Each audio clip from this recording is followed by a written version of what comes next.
Greetings, this is Paul the Poke from paulthepoke.com. Today's topic, trend update. The Sanhedrin calls on Trump and Putin to rebuild the Jewish temple. November 10th, 2016. Scripture reference, Ezra 1, verses 1 and 2. In the first year of Cyrus, king of Persia, that the word of the Lord by the mouth of Jeremiah might be fulfilled. The Lord stirred up the spirit of Cyrus, king of Persia, so that he made a proclamation throughout all his kingdom, and also put it in writing.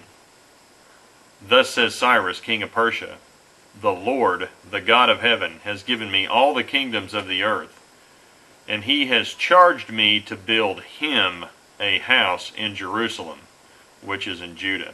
So here we sit, November 10, 2016, and the Jewish Sanhedrin, the reconvened Jewish Sanhedrin, is calling on Donald Trump and Vladimir Putin to come together and rebuild the Jewish temple in Jerusalem.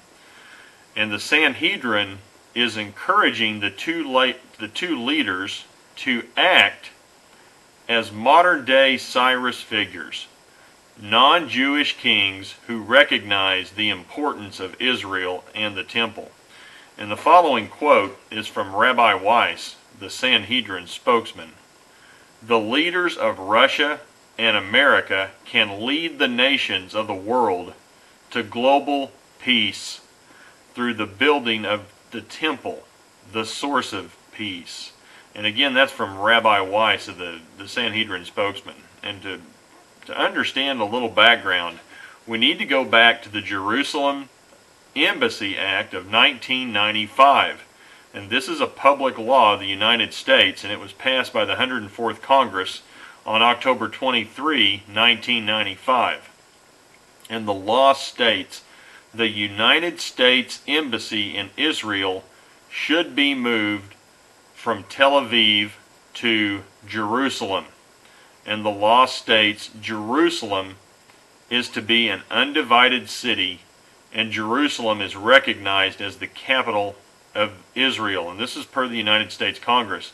Now, previously, Presidents Clinton, Bush, and Obama have opposed the law because of national security concerns. Now, this law was supposed to be enacted by May 31, 1999. So here we sit almost 16, 17 years later. Nothing's happened. None of these presidents have wanted to touch it. And you can go to, I have a link provided for congress.gov, and you can read the law itself. So today, November 10, 2016, President-elect Trump had stated on the campaign trail that he wished to enact this law and move the U.S. Embassy from Tel Aviv to Jerusalem. And today, David Friedman, co-chair of Trump's Israel Advisory Committee, stated it was a campaign promise and there is every intention to keep it. We are going to see a very different relationship between America and Israel in a positive way. And so Jewish leaders heard this and jumped on this in a hurry, and it was Jerusalem Mayor Ner Barkat and Deputy Foreign Minister Tzipi Hatovli, and they are calling on Trump to move quickly once he is elected and inaugurated, and to relocate the embassy from Tel Aviv to Jerusalem. Now, David Friedman, again, this is co-chair of Trump's Israel Advisory Committee. He also had a few other things to elaborate on. And he said the following: the level of friendship between the United States and Israel is going to grow like never before, and it will be better than ever, even the way it was under Republican administrations in the past. And he also said the hostility will be gone between Israel and the U.S. We know how Obama treated the Prime Minister of Israel and how Clinton, and he's referring to Hillary, berated the Prime Minister. We will move forward with mutual respect and mutual love and a much better future for the United States and Israel. And this was out of Newsweek.com, and I have a link provided for that as well. And then, following up on the Putin end of this, going back to 2012, he visited Jerusalem. And it was his third official visit. And on a late night, he went to the Western Wall. And Putin was respectfully silent, prayed, and read psalms from a Russian hymn book. And in response to a greeting from an Israeli citizen, Putin went on to discuss the importance of the Temple Mount and the Jewish temple. And the following is a direct quote from an observer from Vladimir Putin. This is Putin talking. That's exactly the reason I came here, to pray for the temple to be built again. And those are Vladimir Putin's words. Now, the Sanhedrin hasn't forgotten any of these things stated by Putin in the past, and most recently by President-elect Trump.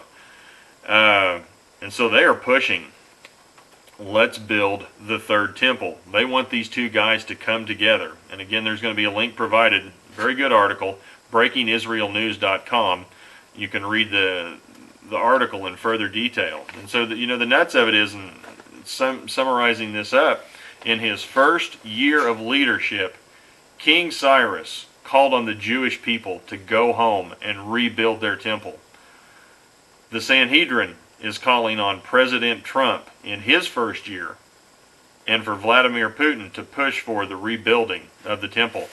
So the thing gets, the issue gets to be, are we watching the trending of history from the past? Are we about to watch the fulfillment of Ezra and Isaiah 45 and King Cyrus? Are we going to see a similar pattern in the future? I don't know, but it's something to think about.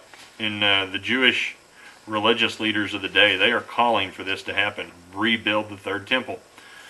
If you're interested in this, please feel free to check out paulthepoke.com, keyword Sanhedrin, Jewish temple, Vladimir Putin, Donald Trump. Take care. Thanks a lot. Bye.